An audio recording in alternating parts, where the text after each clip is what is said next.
Salam alaikum wa rahmatullahi wa barakatuh. Nous espérons que vous allez bien. Nous sommes aujourd'hui ici invités par Human Appeal, l'ONG, pour parler du Ramadan. Parler du Ramadan, pourquoi? Pour qui? On est qui exactement pour venir parler de ça? Donc nous sommes psychologues. Je vais te laisser Wahiba commencer à te présenter. Alors moi je suis Wahiba Baou, psychologue spécialisée en psychologie islamique et en TCC, donc thérapie cognitive comportementale. Exactement. Donc moi c'est Hafsa, je suis psychologue clinicienne et psychothérapeute. Donc psychologue clinicienne, ça veut dire que j'ai fait mes 5 années à l'université et psychothérapeute, que je me suis formée par la suite à une forme de psychothérapie en particulier. L'avantage c'est qu'on a presque la même formation. Ouais. Donc je suis formée aussi en TCC, thérapie cognitive et comportementale, et en psychologie islamique où j'ai été diplômée du Cambridge Muslim College. Et si on est là aujourd'hui, c'est justement pour venir lier ces deux comment dire, ces deux aspects? Ces deux aspects et surtout déjà comprendre qu'est-ce que la psychologie islamique. Oui. Tu vois, la psychologie islamique, c'est une approche qui permet de conceptualiser et comprendre le fonctionnement psychologique de l'être humain à partir du Coran, de la Sunna et de l'héritage intellectuel islamique. Donc on utilise plein de concepts comme la fitra, le ruh. Donc la fitra, c'est la soumission naturelle à Allah subhanahu wa ta'ala. Le ruh, c'est cette notion de souffle divin. Le nefs, c'est l'ego. Les ihsas, c'est les émotions. Et le aql, l'intellect. Et donc nous, notre objectif, ça va être aussi de comprendre les bénéfices du mois de Ramadan, donc en tant que psychologue, de le voir aussi d'une perspective psychologique, les bénéfices de Ramadan sur la santé mentale. On vous rassure, ça ne va pas devenir un cours de psychologie. On va essayer de rester les plus simples et les plus accessibles possibles, justement, parce que effectivement, quand on parle de Ramadan, la première chose qu'on va entendre, c'est purement spirituel, c'est purement religieux. À quelle heure on mange, à quelle heure on n'a plus le droit de manger, qu'est-ce qu'on a le droit de faire, qu'est-ce qu'on a le droit de pas faire. On prie pas. Une fois que je parle du tarawih, la prière surérogatoire, s'il vous plaît, il faut prier la journée. Mais une fois que ça s'est fait, en réalité, on met de côté toute une partie, des objectifs de Ramadan, qui est de travailler avec et sur notre âme notamment. Ouais, c'est pour ça qu'on a défini avant justement les concepts, pour qu'on puisse s'appuyer sur ces concepts-là et la conceptualisation du fonctionnement psychologique de l'être humain pour voir quels sont les impacts du jeûne du mois de Ramadan sur tous ces aspects-là aussi. Parce qu'on a les aspects qui sont autour du cœur, autour du qalb, qui est, comme tu disais, le centre spirituel de l'être humain. Et on cherche un équilibre avec toutes les sphères, donc à savoir le aql, les pensées, le comportement, le nefs ou l'ego, les ihsas, les émotions, et le ruh, donc l'aspect spirituel. Et tu l'as très justement dit, c'est qu'il y a l'aspect spirituel, mais il y a aussi toutes les autres composantes. Tu vois, par exemple, les pensées, quand je jeûne, je dois travailler sur mes pensées, je dois maîtriser mes pensées, travailler sur ces pensées, essayer de les restructurer. De les modifier, parce qu'au final, quand Allah subhanahu wa ta'ala nous demande de jeûner, il ne nous dit pas juste arrêtez de manger, arrêtez de boire, c'est pas un régime en fait, ça va bien plus profondément que ça. Et l'un des objectifs essentiels de Ramadan, c'est de venir travailler justement sur ce nefs-là, ce qu'on appelle tazkiyat an-nafs, la purification de l'âme. Et ça, c'est son sujet favori. Donc je vais la laisser commencer à définir ce concept-là. Alors, ce concept-là, c'est lorsqu'on travaille sur ses vices et ses vertus, donc le muhlikat et le munjiyat, d'essayer d'éliminer les vices et d'essayer de faire intégrer justement des vertus. Et ce mois de Ramadan, c'est l'objectif justement. Bon, en réalité, c'est pas que forcément pendant le mois de Ramadan on doit travailler sur ça. C'est vrai que c'est bien de travailler pendant le mois de Sha'ban aussi. Mais le mois de Ramadan, on doit vraiment focus sur tous ces aspects-là et aussi d'être bienveillant avec soi-même lorsqu'on est dans ce processus-là.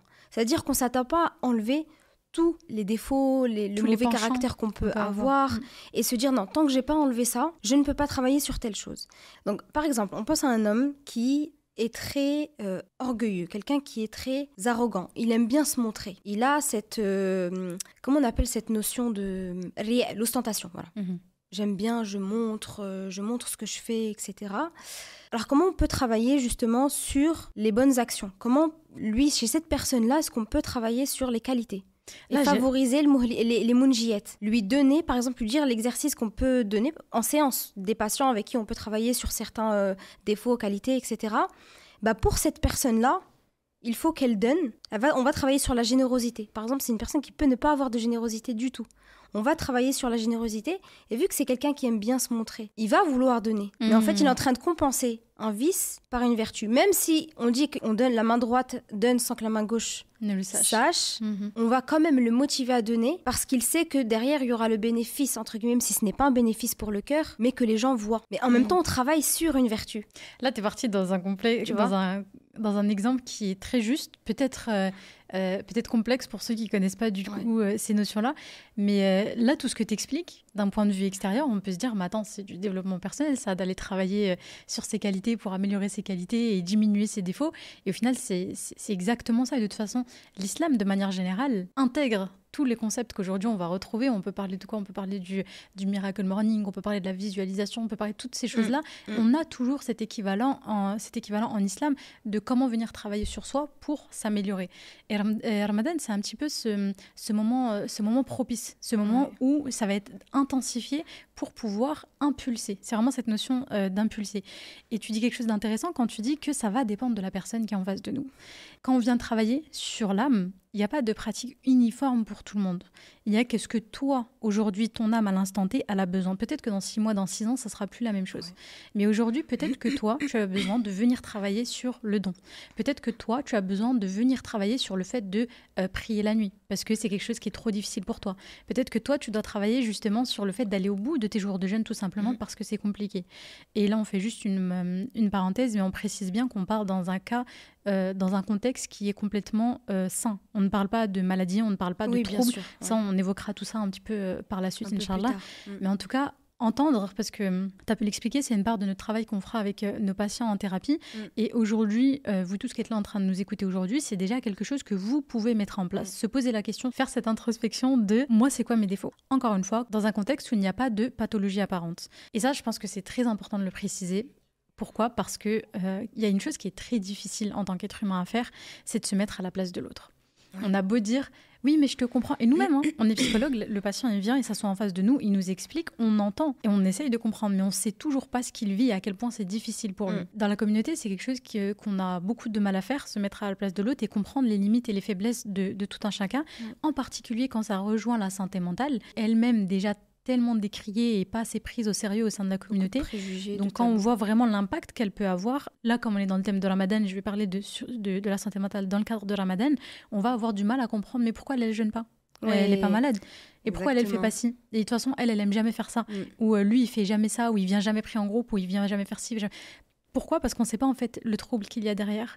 Je pense que c'est le moment là d'utiliser aussi cette plateforme pour sensibiliser à ça, à tous ces troubles et à l'impact que ça peut avoir sur notre pratique religieuse. Exactement, surtout que cette notion de force et faiblesse, elle est très importante à prendre en considération. Il y a un savant qui en a beaucoup parlé, c'est Ibn Attallah al-Iskandari, où il disait justement qu'il y a des personnes pour qui, c'est comme ce que tu disais, pour qui ça va être plus facile de faire la prière, pour qui ça va être plus facile de jeûner, pour qui ça va être plus facile de faire un don. Donc déjà en amont, d'identifier là où je suis, où j'ai plus de force, pour essayer d'exceller dans ce domaine encore plus, tu vois. Et effectivement, là, le jugement, comme tu disais, par rapport à certaines personnes, oui, telle personne elle ne va pas prier pendant par exemple, au moment de Tarawih, ou alors elle ne jeûne pas pour X ou Y raison, ou alors elle ne donne pas de... Ça, on ne peut pas le savoir. En plus, en réalité, il y a plein de choses qu'on ne peut pas savoir, parce que Tarawih, on ne sait pas ce que la personne, elle prie chez elle. Pour le jeûne, est-ce qu'il y a une maladie ou non ? Pour les dons, c'est-à-dire est-ce que la personne, elle donne de façon cachée, ou est-ce qu'elle montre qu'elle donne ou non ? Mais en vrai, au-delà de ce que vont venir dire la communauté, les gens à l'extérieur, il y a aussi cet élément que j'ai remarqué, en tout cas chez mes patientes à moi, c'est qu'elles ont du mal à accepter qu'elles sont dans la situation où elles peuvent ne pas jeûner, où elles peuvent ne pas faire ci ou ne pas faire ça parce qu'elles sont malades. Et comme c'est un mot qui est tellement difficile à porter, c'est encore plus quand on parle de maladie mentale. Là, ça y est, avec tous les préjugés, je ne suis pas folle, j'ai pas besoin de ça. C'est vraiment, on a une image extrêmement négative de ça, tandis que l'islam est venu pour faciliter. L'islam est venu pour faciliter. Il y a des règles dans le fiqh, il y a des règles qu'on va mettre en place grâce au qiyas, grâce à l'analogie. Donc, on va tirer du fiqh, donc de la loi islamique, pour se dire, OK, dans la situation de cette patiente qui a par exemple des troubles du comportement alimentaire, est-ce que le jeûne est obligatoire ? Est-ce que le jeûne est nécessaire ? Est-ce que le jeûne est imposé ? Sinon, comment elle va pouvoir le rattraper ? Mais même si c'est quelque chose qu'on aborde avec eux, souvent, il y a cette notion de « je ne suis pas légitime ». Oui. Je ne suis pas légitime. Je suis sur mes deux pieds, je ne suis pas sur un lit d'hôpital, je ne suis pas enceinte. Alhamdoulilah, je n'ai pas de cancer. Pourquoi je ne jeûnerais pas? Mais parce qu'il y a d'autres troubles, mais comme ils ne sont pas considérés, là, on Parce revient que c'est sur... pas palpable. Exactement. C'est des choses qui sont pas palpables, c'est pas palpable, c'est pas concret. Et puis on pense que c'est dans la tête, on pense parfois que c'est un manque de foi.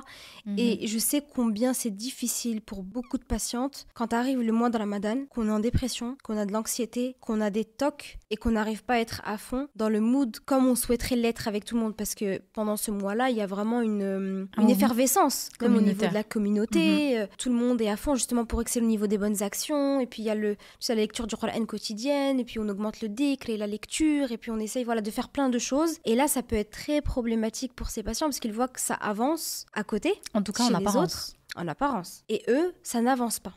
Et c'est là où je parlais tout à l'heure de la notion de bienveillance. Qu'il faut être bienveillant avec soi-même, mais aussi voir ses forces et ses faiblesses. C'est-à-dire que si je reste focus sur... je n'arrive pas à aller au tarawih par exemple parce que physiquement je vais pas bien, ou même psychologiquement je vais pas bien, ou à cause de mes problèmes d'insomnie je n'arrive pas à dormir, et de rester focalisé que sur le négatif. Vois aussi ce que tu fais de positif, est-ce que tu arrives à faire de positif pour te nourrir.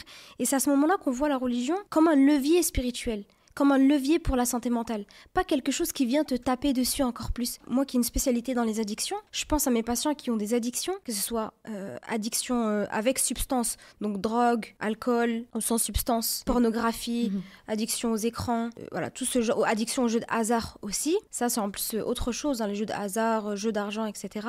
C'est très très très très très difficile pour eux, parce qu'en plus ils ont l'impression qu'il y a cette double peine, même triple peine quand ça vient avec le mois de Ramadan. Première peine, c'est que c'est une souffrance. L'addiction, c'est une maladie, c'est un trouble psychologique, psychiatrique qui est très très très difficile à vivre selon la sévérité, le degré du trouble.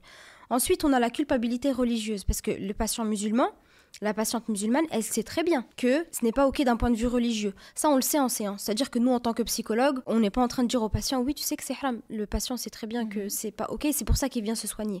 Donc, il y a la première chose, on se soigne parce que on doit prendre soin de son corps. L'alcool, c'est pas bon, les drogues, c'est quelque chose qui est très nocif pour le corps. Donc on prend soin de son corps, qui est une MNA, et on prend soin de sa santé mentale, qui est une MNA aussi, qui est un dépôt sacré d'Allah subhanahu wa ta'ala. Donc nous, en tant que psy aussi, on reconnaît toute cette démarche-là du patient qui arrive.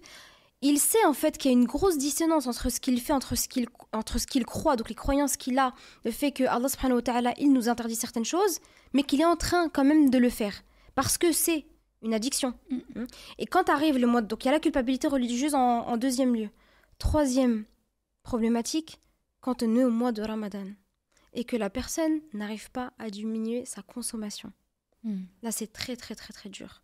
Religieusement parlant, psychologiquement parlant, parce que là, il est en train de faire deux choses, du coup, qui sont, d'un point de vue religieux, pas OK, c'est-à-dire la consommation de drogue ou d'alcool, parce qu'il n'arrive pas à diminuer sa consommation. C'est pour ça que c'est toujours bien en amont des personnes qui ont des addictions de travailler ça un petit peu avant la Ramadan. Troisième chose, il n'arrive pas à jeûner malheureusement. Donc il y a vraiment toutes ces souffrances-là aussi à prendre en considération. Donc ça peut être difficile pour beaucoup de patients cette période du mois de la Ramadan. Donc vraiment d'essayer. Alors je vais pas dire qu'il faut on continue de consommer, etc. Pas du tout. On essaye de réduire au maximum les consommations. Essayer de ne rien prendre du lever du soleil jusqu'au coucher du soleil, au moins pour respecter donc le délai du jeûne. Et autre chose aussi très important que je voulais dire, oui, ne pas se focaliser que sur du coup le défaut, parce que ça c'est une addiction.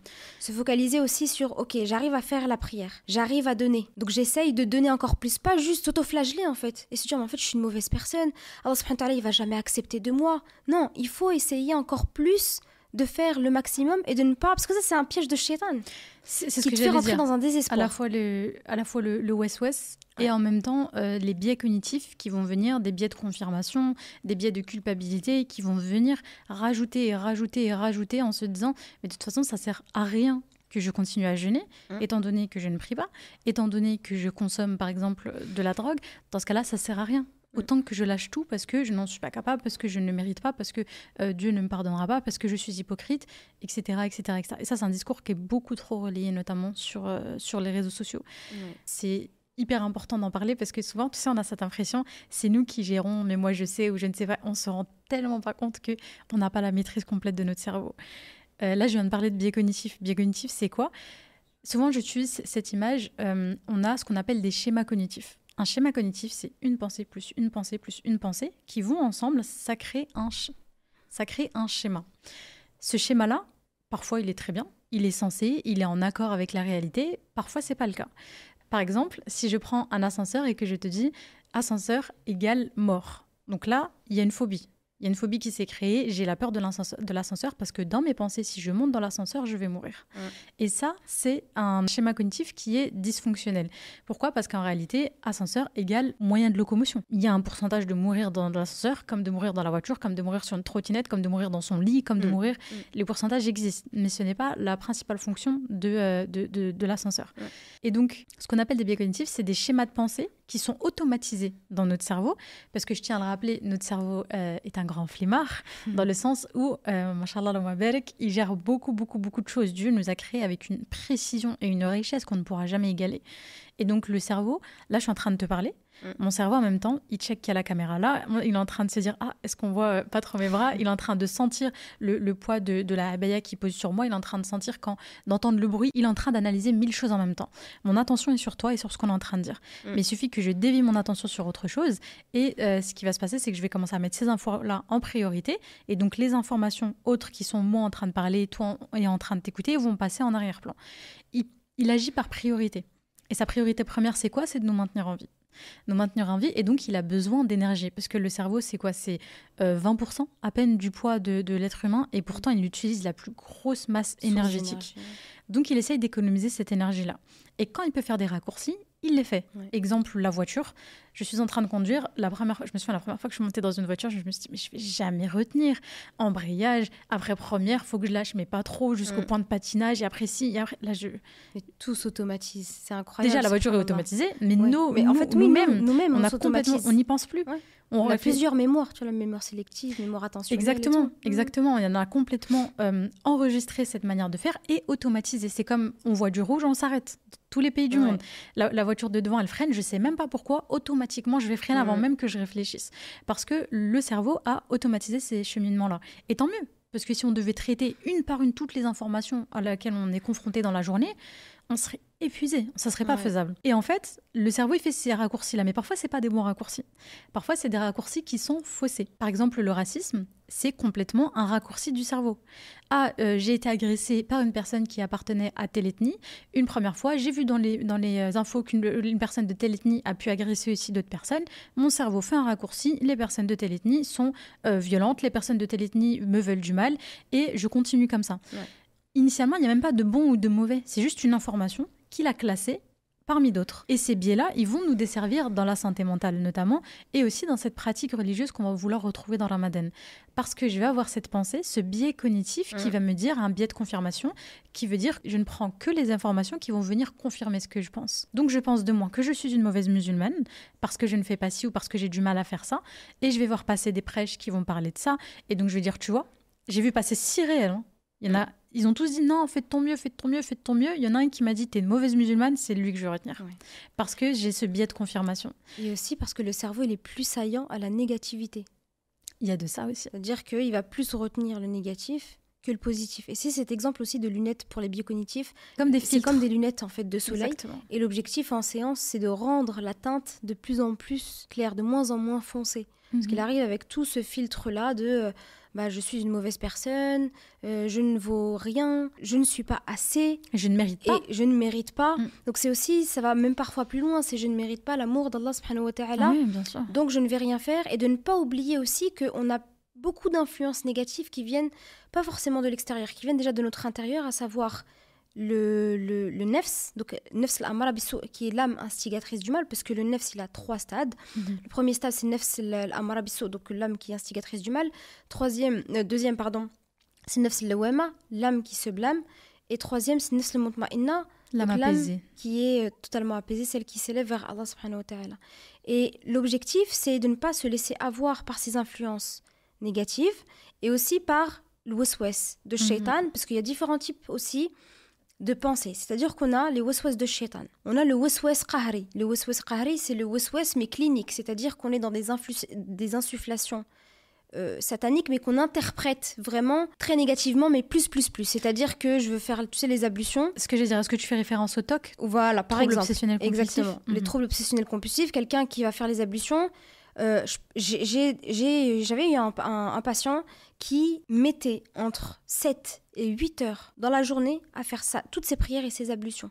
J'en ai aussi, parce que et ça, c'était tu le vois. Roussel, et c'était les ablutions et la prière. Exactement, et au moindre doute, ça prend toute la place, parce qu'il y a ce biais cognitif qui est énorme, et la pensée va grossir, et ils ne peuvent pas trouver l'apaisement avant d'avoir mis en place un acte qui va venir apaiser. Instantanément. Mais oui, momentanément, c'est surtout ça le terme. Parce que donc il y a les TOC qui vont être religieux, comme par exemple à travers les ablutions, mais en réalité le TOC c'est d'abord un système de fonctionnement. Et s'il n'était pas religieux, il pourrait être sur autre chose. Parce qu'il se déplace, ça se déplace, il n'est pas traité. On va être après sur des TOC. Il va y avoir par exemple les TOC d'hygiène, les personnes qui vont se laver constamment, qui vont être tout le temps en train de frotter. Les TOC les plus classiques, c'est vérifier que la fenêtre est bien fermée, la porte, à plusieurs reprises, le gaz, le fait de compter, le fait d'avoir des... J'ai une patiente qui était persuadée à chaque fois qu'elle prenait la route qu'elle avait percuté quelqu'un. Ouais. Et elle faisait demi-tour pour retourner dans la rue où la pensée est apparue pour vérifier qu'il n'y avait pas quelqu'un de mort sur la route. Mais elle y croyait réellement, psychiquement, cognitivement, elle sait que c'est faux. Elle aurait entendu un bruit, elle se serait arrêtée, les gens seraient venus. Mais il y avait ce ce TOC qui était tellement fort que ça l'a poussé à revenir en arrière. Et ce que je veux illustrer par là, c'est que ces gens ne sont pas fous. C'est pas de la folie. C'est que c'est un court-circuit exactement. Au niveau cérébral. Exactement. Et ces pensées-là, j'aimerais refaire le lien avec Ramadan et la vie en communauté. Une personne qui ne va pas se rendre à la mosquée, une personne qui a un TOC religieux, une personne qui a un TOC par rapport aux ablutions, comment vous voulez qu'elle aille prier Tarawih, la prière du soir pendant plus de 45 minutes, 1 heure, alors qu'elle sait qu'elle va être au milieu d'une vague de personnes. Les mosquées sont généralement pleines, encore plus chez les hommes, je prends un exemple parce que j'avais un homme, encore plus chez les hommes, aller prier là-bas en se prenant le risque d'être au milieu de tout ça et d'avoir cette pensée de se dire faut que je refasse mes ablutions. Comment il va faire pour quitter toute la ligne, pour repartir, pardon, excusez-moi, les gens sont en train de prier, il va pas oser le faire parce que souvent c'est lié à de l'anxiété, qui peut être aussi de l'anxiété sociale, donc les gens vont peur de déranger. Ça. Qu'est-ce que les gens vont penser de moi et retourner faire les ablutions. Le temps qui termine, les gens sont partis. La prière est finie. Et donc ils vont s'extraire de ces moments communautaires-là parce que c'est trop lourd à porter et surtout parce qu'ils savent qu'on ne comprendra pas. Ils savent qu'on ne comprendra pas et qu'il n'y aura pas d'espace pour ça. Donc quand on parle de pensée intrusive, quand on parle de pensée obsessionnelle, quand on parle de waswas, il faut savoir que c'est une vraie souffrance pour les gens qui le vivent, que c'est complètement en dehors de leur capacité de maîtrise. Et je fais souvent ce parallèle avec l'histoire de Maryam. Maryam, lorsqu'elle s'est retrouvée, donc mère de Isa, mère de Jésus, lorsqu'elle s'est retrouvée dans le désert et qu'elle était seule en train d'accoucher, qu'elle ne savait pas ce qui se passait et qu'elle avait mal physiquement, parce qu'il n'y avait pas de péridurale quand même, c'est dans le désert, quand même, j'imagine un bon 40 degrés, qu'elle avait mal physiquement, psychiquement, qu'elle était dans l'anxiété, qu'elle était dans la peur, qu'elle ne comprenait pas ce qui allait se passer, comment est-ce qu'on allait l'accueillir après, est-ce que les gens allaient la croire, et quand elle était dans toute cette souffrance-là, qui je rappelle est Maryam, a été la femme qui a été élue au-delà de tout le reste de l'humanité. Les deux seules personnes sur cette terre que le shaitan n'a pas eu le droit d'approcher sont Maryam et son fils Isa. Ce sont même le prophète Mohammed sallallahu alayhi wa sallam pouvait avoir des waswas. Maryam et Isa non. Ils ont été protégés par la dua de leur mère qu'Allah subhanahu wa ta'ala lui a accordé. Ça, donc, c'est rapporté par des hadiths sahih. Et à ce moment-là, on se dit, Maryam, elle n'avait pas de waswas. En tout cas, elle n'avait pas de waswas d'insufflation satanique. Elle n'avait pas ce shaitan qui venait lui dire et si. Donc, ce qui venait de l'intérieur d'elle, de son humanité, de sa fitra, de sa nature humaine. Et quand elle se retrouve à ce moment-là, et qu'elle dit dans Surat Maryam, verset 23, si seulement j'étais morte avant de vivre ce que je suis en train de vivre, et une oubliée parmi les oubliés. Et ça c'est des pensées intrusives. Ça, c'est une personne qui est au bout de sa souffrance et qui n'en peut plus de ce qu'elle vit et qui demande libération. Elle dit pas qu'elle va se suicider. Elle dit pas qu'elle veut ne plus être là. Elle dit pas qu'elle veut se faire du mal. Elle dit que c'est trop dur. C'est difficile. Que c'est trop dur, que tout ça, c'est trop dur à vivre. Et donc, elle a cette pensée-là. Et je rappelle souvent qu'est-ce qu'il a répondu Allah subhanahu wa ta'ala à ce moment-là? Est-ce qu'il l'a jugé? Est-ce qu'il lui a dit ça va pas? Comment ça tu as des pensées comme ça? Astaghfirullah, c'est n'importe quoi. Est-ce qu'il est venu lui dire mais non, t'inquiète, continue, ça va aller? C'est pas ce qui s'est passé. Patiente. Sabr, la fameuse patience. Il a écouté ce qu'elle avait à dire. il lui a laissé l'espace de l'exprimer. Et une fois que ça a été fait, il l'a rassurée. Il est venu la rassurer pour l'accompagner et lui donner les éléments dont elle avait besoin pour pouvoir sortir de cette épreuve-là et en finir tout simplement. Ouais. En finir avec la douleur, en finir avec la souffrance et lui donner le courage de continuer. Ce qu'elle a fait, elle a eu le courage et elle a continué. Et je trouve incroyable parce que quand on regarde le Coran, tout n'est pas détaillé. Il y a plein de moments où il y a des ellipses, on ne sait pas trop ce qui se passe. On passe de l'histoire de Moussa, alayhi salam, par exemple. On passe de Pharaon, hop, en fait, non, il est parti et puis il s'est enfui. Puis en fait, hop, on revient, il y a des ellipses, on va en avant, en arrière. On n'a pas le détail de toutes les conversations. Il y a beaucoup d'éléments qu'on n'a pas. Et pourtant, cette pensée-là, cette phrase-là, Allah subhanahu wa ta'ala fait le choix de l'inscrire dans le Coran pour que des années et des années et des millénaires après, nous, aujourd'hui, on vienne et on le lise. Pourquoi ? Subhanallah. Et justement, c'était ça que je voulais ajouter, c'est on a les waswas qui viennent de Shaitan. On a ensuite les waswas qahri, c'est là quand parce que les waswas, on y est tous sujets. Ensuite, on a le waswas qahri qui est propre aux patients qui ont des troubles psychologiques, ou même pas des patients, des personnes qui consultent pas forcément, mais qui ont des troubles. Et on a le troisième élément qui est hadath al-nafs, c'est le discours interne. Et c'est ce que tu disais justement par rapport à Maryam radhiyallahu anha, c'est que c'est tellement difficile, c'est ce qui est en fait à l'intérieur d'elle qui va s'exprimer, et c'est ce qu'on peut avoir aussi chez certains patients, quand je parlais juste avant des addictions, etc., de travailler aussi sur ce discours interne avec les biais cognitifs. On parle justement de l'importance de s'estimer aux yeux d'Allah subhanahu wa ta'ala. Allah subhanahu wa ta'ala, il nous a honorés. Il nous a honorés. Donc, qui suis-je moi, Bani Adam, pour venir contredire Allah subhanahu wa ta'ala et te déshonorer. Et lui dire, moi, je ne vaux rien. Moi, je ne suis pas assez. Moi, je ne mérite pas telle ou telle chose. Allah subhanahu wa ta'ala, il nous couvre, il nous comble de bienfaits. Et moi, j'ose dire, non, ça, moi, je ne mérite pas. C'est bien d'être humble. Mais il faut savoir accepter et être dans la gratitude aussi de ce qu'on reçoit d'Allah subhanahu wa ta'ala. Donc ça, c'est quelque chose qu'on travaille aussi, je pense, toi aussi que ça doit être la même chose, mais de travailler cette notion d'estime de soi avec les patients. De ne pas travailler juste sur oui, mais t'es un être humain, donc forcément tu mérites. Oui, mais tu vois, t'as l'amour de ton entourage, t'as l'amour de telle ou telle chose, t'as ton travail. Au-delà du fait, en fait, l'estime de soi, il y a déjà un très très très bas niveau qui est... Parce qu'on a différents niveaux. On a l'estime de soi, la confiance de soi, l'affirmation de soi. Déjà, l'estime de soi, d'un point de vue religieux, c'est ne se sentir ni supérieur, ni inférieur à qui que ce soit, mais de s'estimer parce que Allah subhanahu wa ta'ala nous a choisis et a voulu qu'on soit sur cette terre des descendants d'Adam alayhi salam. Et rien que pour ça, je mérite l'amour d'Allah subhanahu wa ta'ala, donc je dois m'aimer, tu vois. Et c'est là où on doit travailler sur aussi cultiver certains attributs d'Allah subhanahu wa ta'ala. Allah subhanahu wa ta'ala, il est le généreux. Il est celui qui donne. Il est celui qui est Rahman. Il est le très miséricordieux, tout miséricordieux. Et on a tous des qualités dont on peut s'inspirer aussi, qu'on a tous en chacun de nous. Et de travailler, en fait, sur l'estime de soi, en fait, en réalité, c'est sur ça, c'est OK. On voit les attributs et les noms d'Allah subhanahu wa ta'ala, lesquels résonnent avec moi. Voilà, lequel résonne avec moi. Et on ne peut pas être tout. C'est Allah subhanahu wa ta'ala qui est l'unique. C'est pour ça, cette notion aussi de perfectionnisme et de bienveillance envers soi-même. Que quelqu'un qui fait quelque chose de pas bien pendant le mois de Ramadan, qui a des addictions, OK, il y a ça, mais on essaye de contrebalancer avec autre chose aussi. Mais tu sais, là, quand tu as dit ça, c'est aussi un élément que je reprends avec mes patientes. Souvent, je leur dis, mais tu sais... Allah subhanahu wa ta'ala est le plus miséricordieux, le très miséricordieux. Il a utilisé 2 variations du mot miséricorde. Parmi ces 99 noms, c'est le seul où il y a 2 variations avec les mêmes racines. Pourquoi ? Parce que c'est une des plus grandes qualités. Et il le dit, que mon serviteur fasse un pas vers moi en marchant et je viendrai vers lui en courant. Et ça illustre à quel point Dieu a cette rahma envers nous. Et souvent, je dis à ma patiente, du Dieu, il pardonne à tout le monde, sauf à toi. Excuse-moi, t'es qui ? Subhanallah, t'es qui pour que toi, on te pardonne pas ? Tu te sens différente de nous. On est tous dans le même cercle. Et surtout qu'il y a 2 types de rahma. Tu sais, il y a la rahma amma et la rahma khassa. La rahma générale qui est pour tout le monde et la rahma khassa qui est individuelle pour chacun justement. Donc ça fait écho un petit peu à ce que tu viens de dire, tu vois, pour la patiente. C'est que Allah subhanahu wa ta'ala, même la petite fourmi dans le noir sous un caillou, Allah subhanahu wa ta'ala, il la voit. Donc en fait, il entend absolument tout. Et parfois, quand il entend, on n'a même pas besoin de dire parce que c'est le cœur. Ouais, bien sûr. Qui parle. Bien sûr. Souvent, il y en a, ils me disent, mais c'est des trucs que je peux pas dire ou quoi que ce soit. Tu sais, cet exercice qu'on utilise d'écrire une lettre à Allah subhanahu wa ta'ala. Pas à toi, pas à tes parents, pas à Dieu. écrit à Dieu. Parce qu'il y en a, ils portent tellement de choses dans leur cœur que c'est lourd et c'est dur. Et il n'y a aucun être humain qui pourra venir porter ça avec eux. On essaye, même en tant que psychologue, on est là, on essaye, on accompagne. En tant qu'ami, en tant que membre de la famille, on essaye. Mais personne ne pourra le faire comme Allah subhanahu wa ta'ala va venir le comprendre parce qu'il sait déjà. Ça sert à rien d'arrondir les angles. Il sait déjà. Déjà, 1, c'est lui qui t'a créé. 2, il savait que t'allais par ça. Et 3, il attend juste que tu puisses être dans ce lâcher. Tu puisses être dans ce lâcher-prise pour te reconnecter à lui. Le mois de Ramadan, il est là pour ça.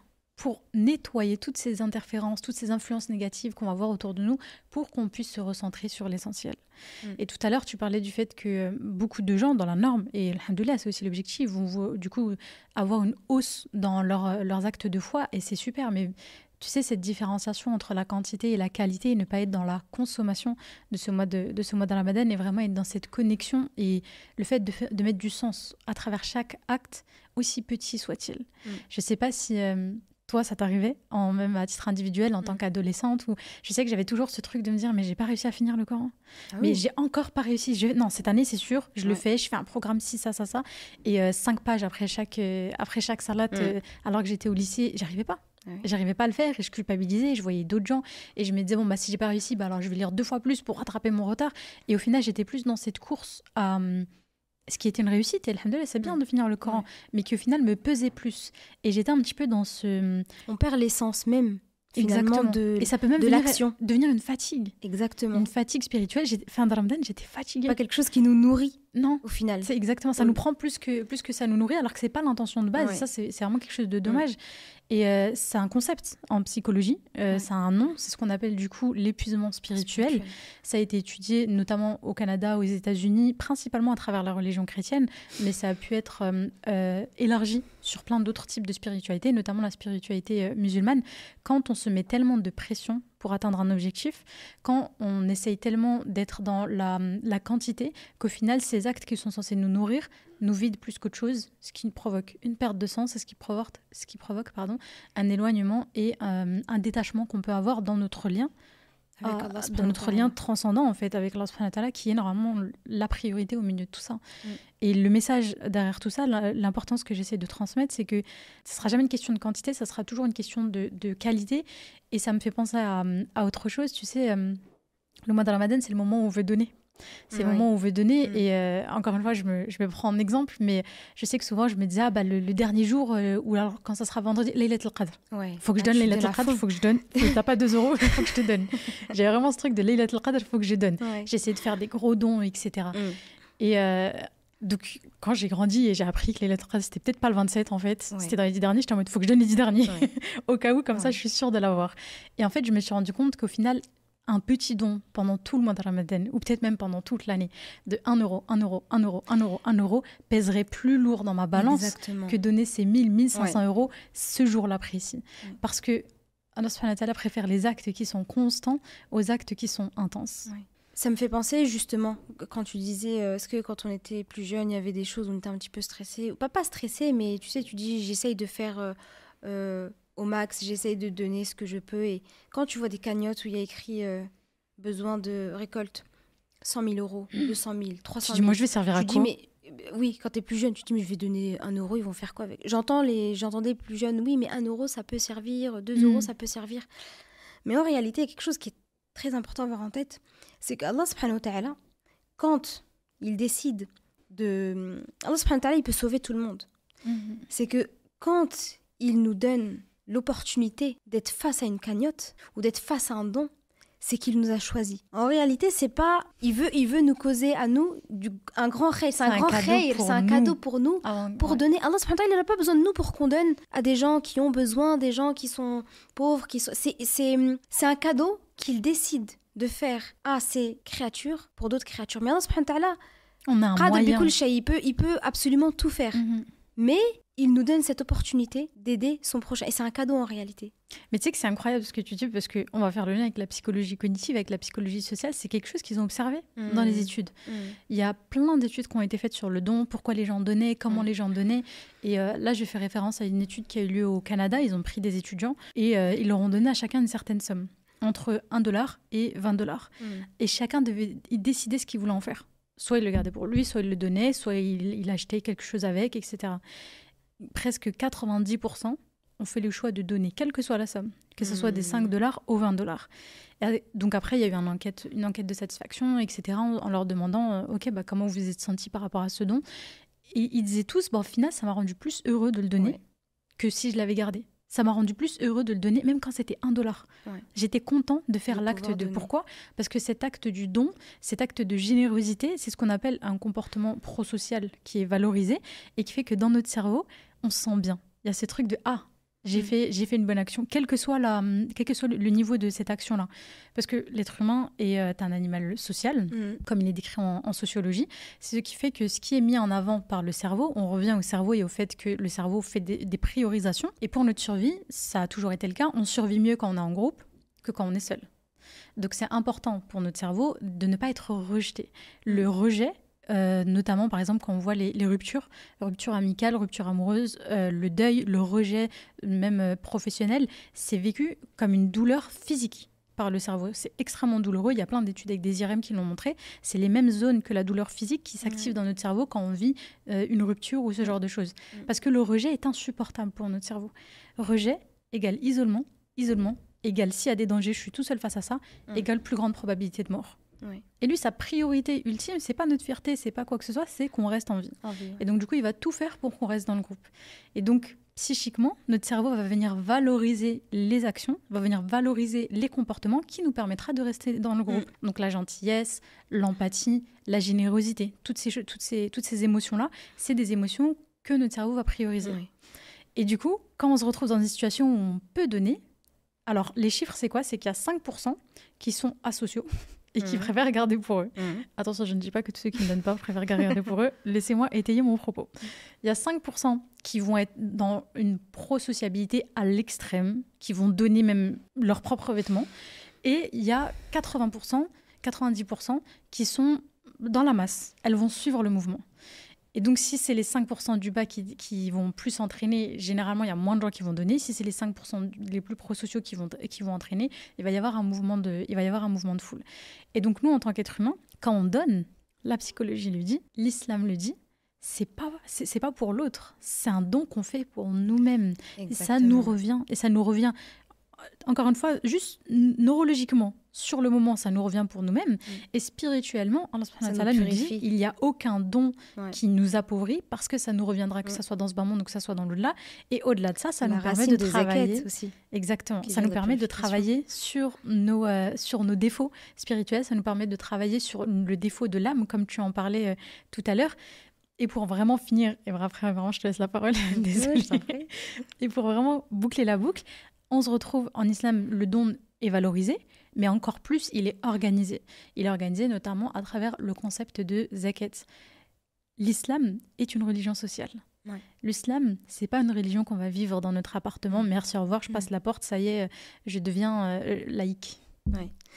Tu sais, subhanallah, pour cette étude-là, ils sont pas tous... Je suppose qu'il n'y avait pas que des musulmans dans cette étude-là, tu vois. Pas du tout. Et en fait, on voit, subhanallah, à travers certaines études, nous en tout cas en tant que psychologues spécialisés en psychologie islamique qui s'appuyons sur un modèle conceptualisé à partir du Coran, de la Sunna et de l'héritage intellectuel islamique, comment la fitra s'exprime, comment la nature humaine s'exprime.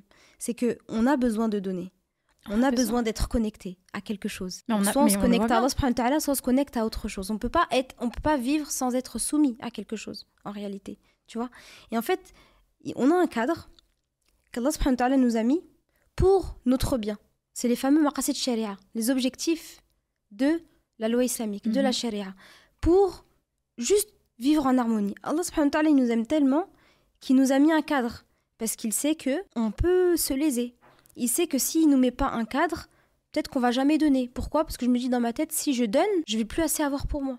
Alors qu'au contraire, c'est quelque chose qui purifie, de donner. Plus tu donnes, plus tu reçois aussi. Et c'est un don, en fait, comme tu disais, que tu fais. Pareil, tu disais que c'était une religion sociale, c'est aussi une religion de précaution, de prévention. Il y a plein de choses qu'Allah subhanahu wa ta'ala nous dit. Ne vous approchez pas, parce que c'est quelque chose qui va nous causer du tort. C'est pas parce que Allah subhanahu wa ta'ala, il nous aime pas. Donc même pour cette notion de don, il connaît tellement les bénéfices du don sur ces créatures, le fait de donner, il sait tellement à quel point c'est quelque chose qui va nous être bénéfique, qu'il nous l'impose dans la zakat. Et c'est hyper important ce que tu dis, et j'aimerais souligner, on parle de dons d'argent, de dons de temps, de dons de soi, de dons de plein de choses. On peut donner de plein de manières différentes. Et je trouve ça toujours incroyable quand on arrive à faire ces connexions entre, entre du coup, les sciences sociales, la psychologie et tout ce qu'on va venir retrouver dans le Coran et dans la Sunna. On entend souvent, oui, mais tout est déjà écrit dans le Coran. Ok, mais le redécouvrir par soi-même et par sa spécialité, qui la nôtre étant la psychologie et la psyché de l'être humain, c'est encore plus ça vient juste confirmer, c'est encore plus fascinant et encore plus passionnant de voir en fait que tout est absolument lié. Concordant et qu'il n'y a rien en fait qui va, parce que souvent en psychologie islamique on pense qu'on est spécialisé que dans le fiqh, qu'on va venir faire des rappels, qu'on va faire des rappels ou ce genre de choses, alors qu'en réalité c'est juste qu'on a les sciences sacrées d'un côté, les sciences profanes, les sciences empiriques de l'autre, et qu'elles viennent se nourrir. C'est juste qu'il va y avoir une prévalence au niveau de la sacralité des sciences sacrées ou même du Coran, parce que c'est quelque chose qui a été révélé qui ne se discute pas, mais qui prend en considération les sciences profanes, à savoir la psychologie, les sciences empiriques, donc tout ce qui est observable et quantifiable. Et il n'y a pas de dichotomie, parce que dans tous les cas, toute la connaissance, toutes les sciences proviennent d'Allah subhanahu wa ta'ala. Et en fait, il suffit juste de s'appuyer sur le bon modèle de conceptualisation de l'être humain pour comprendre finalement comment est-ce qu'on fonctionne et ce qui est réellement bon pour nous. Et là, tu as parlé d'un élément qui est hyper important, maqasid al-sharia, les finalités de la sharia. Je pense qu'on peut prendre un petit instant pour les définir parce que ça met en lumière un autre élément quand on veut faire de la psychologie islamique, quand on veut travailler avec la communauté musulmane, à notre sens. Je parle de mon avis, je sais quoi, il va le partage aussi. Il est extrêmement important d'être formé en sciences islamiques. On est d'ailleurs étudiante en sciences islamiques depuis maintenant plusieurs années, alhamdoulilah. Et on a dû étudier donc ce concept-là, notamment de maqasid al-sharia, les finalités de la sharia, les finalités du droit musulman. À la fin de la journée, l'islam, c'est là pour quoi ? L'islam, c'est là pour venir protéger, défendre ces 5 finalités-là. On aurait plein de choses à dire là-dessus. Je pense qu'on pourra en faire une conférence. On en a fait presque une conférence à un moment qui est de prendre en compte l'importance et l'ordre de ces obligations-là, de ces finalités-là qu'on souhaite protéger, qu'on souhaite préserver grâce à toutes les règles que l'islam comporte. La première finalité étant la préservation du din, de l'islam, de la religion.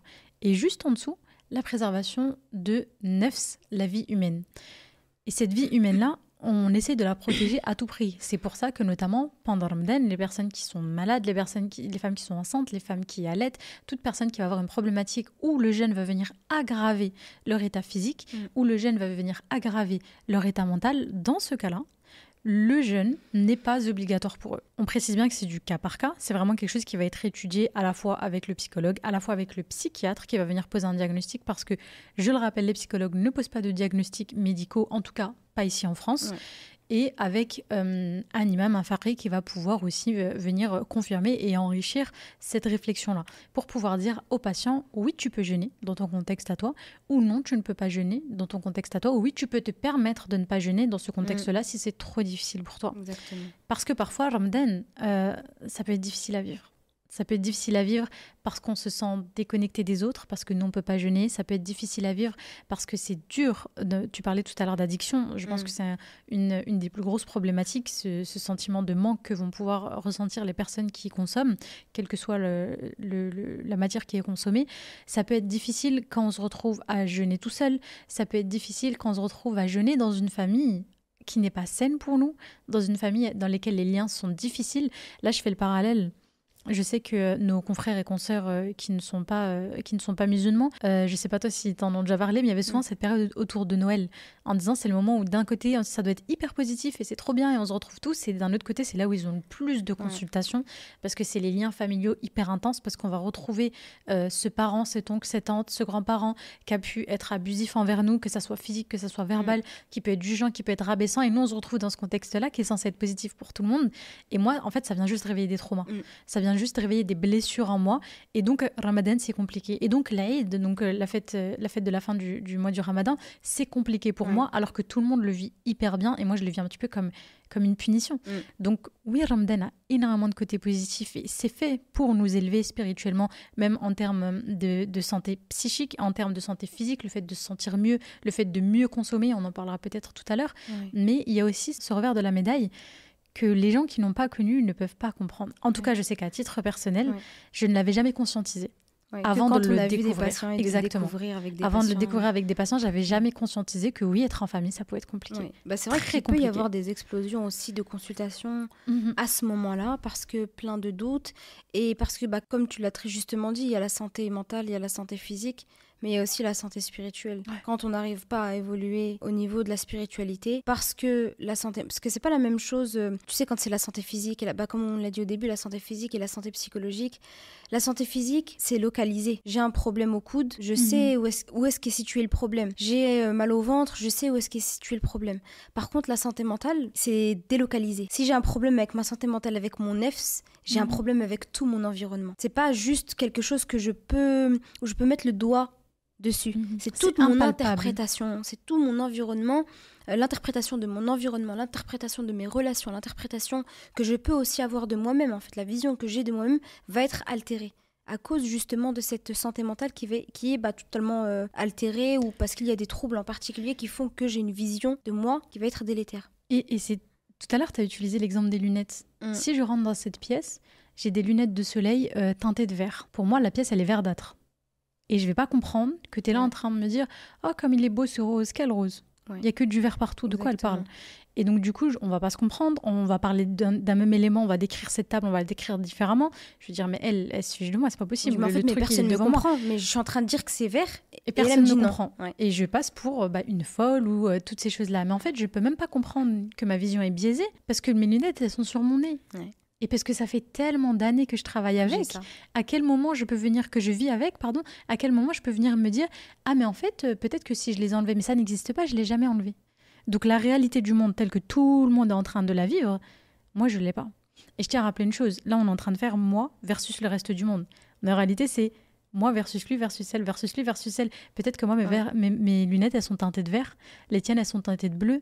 Celle des voisins, elle sera teintée de violet, etc., etc. On a toutes ces petites teintes. On ne pourra jamais être à zéro. On ne pourra jamais avoir des verres complètement clairs, complètement transparents sur voir le monde exactement. Notre éducation, c'est impossible, parce que ça va être teinté de notre culture, de notre éducation, ça va être teinté de notre génétique, ça va être teinté de notre religion, ça va être teinté de tellement d'éléments qu'on va parfois maîtriser, parfois pas du tout maîtriser. Ça va être teinté aussi du fait, est-ce que j'ai une maladie psychologique ou pas, est-ce que j'ai un trouble psychologique ou pas. C'est tellement multidimensionnel, c'est tellement propre à chacun. C'est tellement propre à chacun qu'au final, c'est très difficile de venir comprendre. Mais comme je disais tout à l'heure, on en revient au fait qu'il n'y a qu'Allah subhanahu wa ta'ala qui peut comprendre parfaitement tout ce que je peux ressentir à l'intérieur de moi ou tout ce que ma patiente peut ressentir à l'intérieur d'elle. Et donc, il est important quand même de faire cette différenciation entre les personnes qui ont des difficultés psychologiques, comment ils vont aborder vivre Ramadan, et les personnes qui, alhamdoulilah, globalement, ça va, parce que je tiens à souligner, on a tous des traumas. On a tous des difficultés plus ou moins profondes à travailler ou pas. Parfois, c'est même pas pertinent d'aller les travailler. Mais on a tous des choses au fond de nous qui vont venir nous faire souffrir. Mais pour certains, ça va vraiment être mis en exergue pendant ce mois de Ramadan. Donc, c'était un aparté que je pense très important de le souligner et de le présenter pour pouvoir parler de cet autre élément, justement, qui est, au final, quel bienfait on va en tirer de venir faire ce jeûne de Ramadan, que ce soit psychologiquement, que ce soit physiquement, que ce soit spirituellement. Ouais, il y a plein de bénéfices sur la santé mentale du jeûne du mois de Ramadan. On a une amélioration de l'humeur.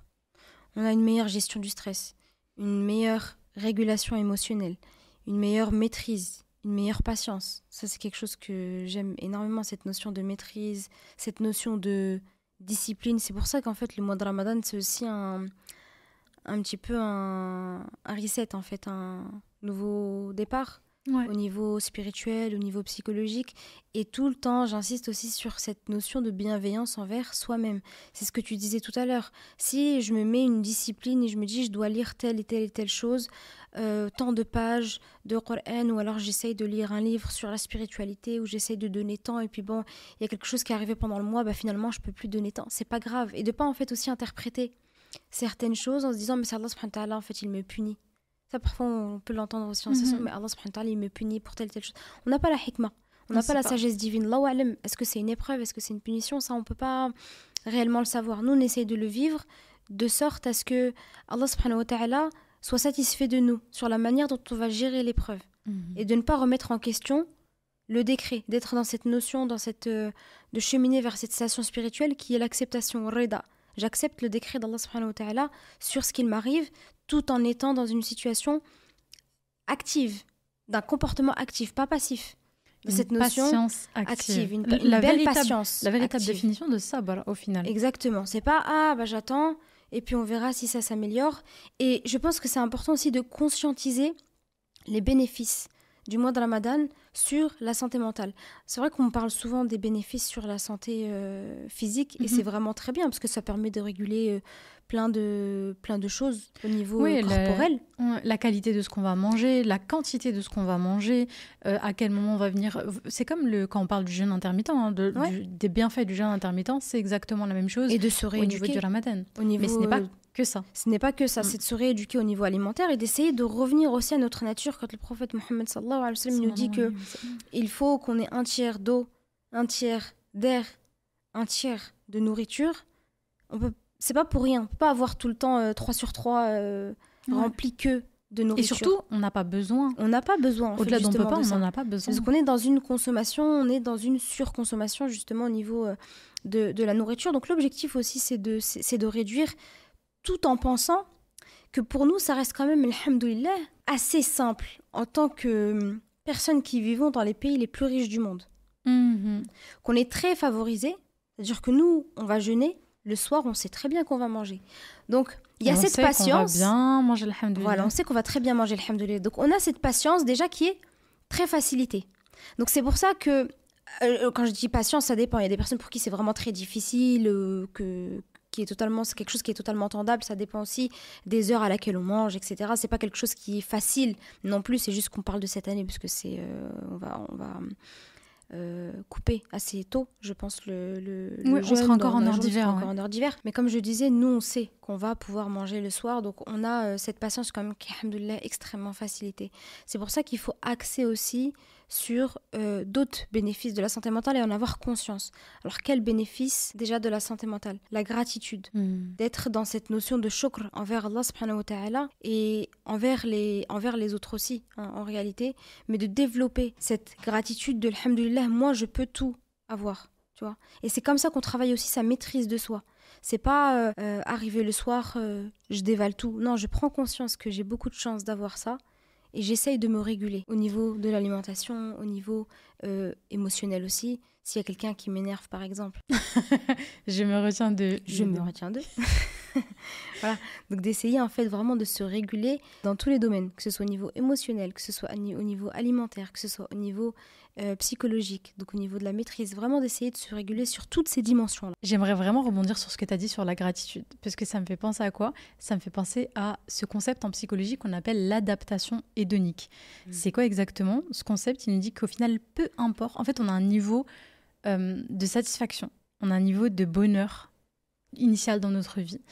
Et au final, peu importe ce qu'on va acquérir, que ce soit une nouvelle maison, que ce soit un diplôme, que ce soit un mari, que ce soit des enfants, que ce soit tout ce qu'on veut, qu'importe ce qu'on va venir et ce qu'on va acquérir. Et j'en parle à la fois au niveau matériel, mais aussi au niveau immatériel. Par exemple, l'apprentissage du Coran, le fait de devenir hafid, de le connaître par cœur, c'est un objectif qui n'est pas matériel. Mais au final, peu importe ce qu'on va obtenir, on va avoir ce pic de bonheur, ce pic de satisfaction, et naturellement, on va revenir à notre niveau de base de bonheur et de satisfaction, mais qui est à peu près moyen. Alhamdoulilah, ça va, mais c'est un niveau à peu près moyen. Et donc, on a ces petits pics de temps en temps, et peu importe, des fois, on se dit, quand je serai mariée, je serai heureuse. Ouais. Quand j'aurai des enfants, je serai heureuse. Ouais. Quand je serai psychologue, je serai heureuse. Je me souviens, quand j'étais encore en master, je me disais, oh, t'imagines, on pourra s'appeler psychologue, ça, c'est trop stylé. Là, On va faire comme ça 36 fois par jour. Passe, ça y est. Et adaptation hédonique. Et donc, c'est hyper important ce que tu dis, c'est-à-dire que peu importe ce que Dieu nous accorde dans cette vie, on va avoir tendance à le prendre comme acquis. Mais c'est naturel, c'est pas un manque de reconnaissance, c'est pas un manque de satisfaction, c'est pas de l'égoïsme, c'est naturel, ça fait partie de notre fonctionnement d'être humain, de revenir à ce niveau de bonheur de base. Et Ramadan nous pousse à venir tester un élément qu'aujourd'hui, en vivant en France, on vit assez rarement, pour la majorité d'entre nous, qui est la sensation de faim. Ouais. La sensation de faim, la sensation de manque, la sensation de « Ah, mais il y a quelque chose et je ne peux pas y accéder. Il y a quelque chose et je ne peux pas l'avoir là tout de suite. » Et ça vient travailler, ça vient remettre en question justement cette adaptation hédonique pour se rappeler « Ah, mais tu vois, ce que tu prends comme étant comme acquis, il y a quelque temps, c'était en haut. » Il faut que tu te rappelles de tous ces bienfaits. Il faut que tu te rappelles de tout ce que Allah subhanahu wa ta'ala t'a accordé et donc être dans cette gratitude envers ce qu'Allah subhanahu wa ta'ala nous a accordé. Pour rebondir sur ce que tu viens de dire, le nefs cherche le confort tout le temps. À la recherche du confort et il est partisan du moindre effort. Ouais. Et le mois de Ramadan, il est aussi là pour travailler sur cette discipline du nefs, de nous faire face à cet inconfort, de devoir faire l'effort pour Allah subhanahu wa ta'ala. D'ailleurs, le jeûne du mois de Ramadan, c'est l'un des seuls actes d'adoration dont on ne connaît pas la récompense qu'Allah subhanahu wa ta'ala va nous donner sur cet acte-là. Donc ça, c'est super important d'avoir en tête que le mois de Ramadan nous permet vraiment de travailler sur cette discipline de nefs, mais aussi sur l'éducation et le raffinement du caractère, ce qu'on appelle ta'dib al-akhlaq. C'est que j'essaye de faire des choses qui vont à l'encontre de ce que mon nefs veut, et finalement c'est un petit peu le tiraillement qu'on a tout au long de notre vie entre la fitra qui veut s'élever, aller vers Allah subhanahu wa ta'ala, et la dunya qui nous tire vers le bas. Donc finalement nefs al-amara bis-su' vs nefs al-mutma'inna, tu vois. Donc c'est pour ça qu'on essaye toujours d'être au moins au stade de nefs al-lawwama, celle qui se blâme, celle qui se remet toujours en question. Et c'est extrêmement important de le conscientiser, de se dire ok, pendant ce mois-là, j'essaye au moins d'être dans ce stade-là et de ne pas être dans l'insouciance, dans cette rêve-là de je consomme et puis je ne fais pas et puis j'ai pas trop envie d'aller faire la prière parce qu'après le lendemain je vais être fatiguée. Mais en fait, on doit sentir l'effort. On doit sentir l'inconfort, on doit sentir l'effort, on doit sentir qu'on est en train de faire un jihad al-nefs, qu'on est en train de lutter contre nous-mêmes. Sinon, c'est trop simple. On est obligé de sentir cet effort-là. Et c'est comme ça, en fait, aussi qu'on se discipline et qu'on a une maîtrise de soi à la fin qu'on peut développer. Et à la fin du mois de Ramadan, dès que ça se termine, l'un des bénéfices aussi sur la santé mentale, c'est une augmentation de l'estime de soi. Pourquoi ? Parce qu'on est fiers de nous. D'avoir réussi, de ce qu'on a pu accomplir. D'où l'importance de mettre des objectifs mesurables, mais aussi adaptés, dans le sens où si je n'ai pas l'habitude de lire le Coran, je ne lis jamais toute l'année, donc j'ai un niveau de... Quand je parle de la lecture, je parle de la lecture en arabe. J'ai un niveau de lecture qui peut être lent. Je lis jamais tout au long de l'année, puis là, pendant le mois de Ramadan, je vais le clôturer 3 fois. Mais là, c'est se mettre des bâtons dans les roues. C'est vraiment être dans un cercle. Là, c'est chercher les problèmes. Là, tu cherches. Là, tu cherches à te descendre. Et que Shaitan vienne terminer derrière le travail. Sur la fameuse estime. Je ne dis pas qu'il ne faut pas avoir cet objectif. Au contraire, Allah subhanahu wa ta'ala nous facilite dans tout. Quand on met l'intention, quand on dit je fais telle chose pour Allah subhanahu wa ta'ala, il nous facilite.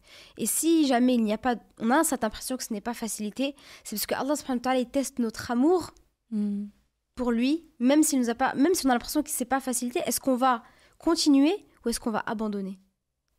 Et là, ça me fait penser encore une fois à ce qu'on a dit tout à l'heure. Tu sais, les actes qui sont fréquents et réguliers et constants, plutôt que des grands pics de motivation, tout en gardant en tête que nous sommes imparfaits.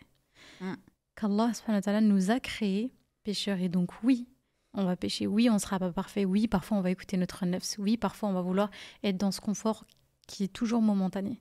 Toujours momentané, pourquoi ? On refait le lien avec l'adaptation hédonique. Peu importe le confort que tu vas réussir à acquérir, ton niveau de satisfaction reviendra au niveau de base. Et donc du coup, savoir qu'en tant qu'être humain, de toute manière, on va fauter, de toute manière, on va pécher, de toute manière, on va varier. En psychologie islamique, le centre de l'être humain, c'est pas le cerveau. En psychologie islamique, le centre de l'être humain, c'est le cœur, le qalb. Et le qalb qui vient du mot qalaba, se retourner. Et on est exactement. On est complètement comme ça parce que c'est notre nature. On va se tourner une fois vers l'au-delà, une fois vers ce bas monde, une fois vers l'au-delà, une fois vers ce bas monde. Parce que cette inconstance, cette versatilité, elle fait partie de notre condition d'humain. Et l'accepter nous permet d'être plus bienveillants envers nous-mêmes et d'être plus mesurés dans ce qu'on va essayer de mettre en place. Et un des exemples qui illustre le mieux cela dans le Coran, je pense, c'est l'interdiction de l'alcool. Ouais. Les Arabes de l'époque étaient des grands consommateurs d'alcool, très grands consommateurs d'alcool. Et quand Allah subhanahu wa ta'ala a voulu les sortir de cet alcoolisme et de cette pratique-là, il leur a pas interdit. Du jour au lendemain, c'était pas possible. C'était au-delà de leur capacité. C'est une addiction, même dans tous les cas, il y avait sûrement des addictions. Très probablement. C'était au-delà de leur capacité. Donc il y a été progressivement. Au début, on a interdit de boire quand on priait. Après, on a interdit de boire avant ou après la salade. Et après, petit à petit, c'était éloignez-vous-en jusqu'à l'interdiction complète et totale. Ça a été progressif. C'est pas arrivé comme ça du jour au lendemain. Alors que s'il avait voulu l'imposer, il l'aurait fait. Il y a des choses qui ont été interdites du jour au lendemain. Le hijab a été imposé du jour au lendemain. Et c'est des choses que Dieu sait qu'on est dans la capacité de. Mais par rapport à des comportements comme ceux-là, qui sont intrinsèquement vraiment ancrés en nous, on a besoin d'y aller doucement. Et Ramadan, il faut voir ça vraiment comme une période pour se propulser. C'est pas qu'est-ce que je vais faire pendant Ramadan. Et après, c'est qu'est-ce que je vais essayer de créer comme impulsion, comme habitude, comme nouveau mécanisme de pensée et de comportement pendant Ramadan pour que ça puisse être nourri et me suivre pendant tout le reste de l'année. Mais c'est que le début. Ne serait-ce qu'un objectif. Que 2 objectifs et d'essayer vraiment de les garder et encore une fois de ne pas s'auto-saboter en fait. D'essayer de mettre en place plein de choses puis après d'être un petit peu éparpillé, puis après de ne pas réussir, de se dire, en fait, tu vois, et on abandonne. Moi, je sais que je suis une mauvaise musulmane, ou je sais que je suis un mauvais musulman, donc c'était normal. C'était sûr que j'allais pas y arriver. Alors qu'en réalité, c'est juste que la personne, elle n'a pas mis d'objectif qui était réalisable à ce moment-là. Et ça, c'est du perfectionnisme, mais pas dans le bon sens du terme. Tout à l'heure, je parlais des études qui ont pu être faites, notamment aux États-Unis, par rapport à la place de la foi et de la spiritualité. Être croyant, c'est un facteur protecteur. Être croyant dans notre vie, c'est quelque chose qui va nous aider à développer notre résilience, qui va nous aider à dépasser les épreuves et les difficultés de la vie. Et parmi ces études-là, certaines sont allées plus loin en montrant que oui, la foi nous protège de beaucoup de choses et que les personnes qui sont croyantes ont moins tendance à, par exemple, commettre une tentative de suicide ou ce genre de choses.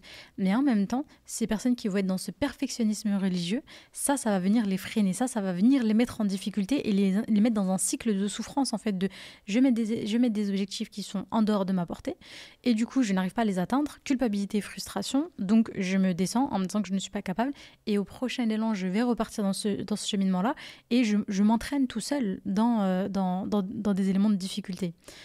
Tout ce dont on a parlé là, c'est des objectifs à titre individuel, mais ce qui est vraiment propre à Ramadan, je trouve, c'est vraiment ce côté, encore une fois, communautaire. Ce côté, pendant Ramadan, on travaille sur nous, mais on travaille aussi sur la manière dont on va être avec les autres. Patienter. Quand tout le monde veut sortir en même temps de la mosquée, qu'il y a 1000 personnes et que ça nous marche sur les pieds. Patienter quand on a une tonne de vaisselle et qu'on doit faire la vaisselle tous ensemble ou préparer le repas pour tout le monde parce qu'il y a des invités et que comme tout le monde, on n'a pas mangé de la journée. Patienter quand on est fatigué, on a mal à la tête parce qu'on n'a pas eu notre café et on va avoir plus tendance à crier ou à s'impatienter sur nos petits frères, nos sœurs, nos enfants. Exactement. Ramadan, ça vient polir ce caractère social. Ça vient polir ce côté... je suis avec des autres que je dois supporter, avec qui je dois travailler. Et autant on se dit « Ah, mais c'est un effort », autant ça vient vraiment nourrir ce qu'on appelle l'identité plurielle, l'identité communautaire. Parce que quand on est un être humain, on a plusieurs types d'identité. On va avoir notre identité égocentrique, égotique, et notre identité communautaire. Mon identité égocentrique, ça va être Hafsa, psychologue, je sais pas, qui aime bien faire des randonnées et lire des mangas, et qui a pour objectif de faire des vacances au Népal cet été.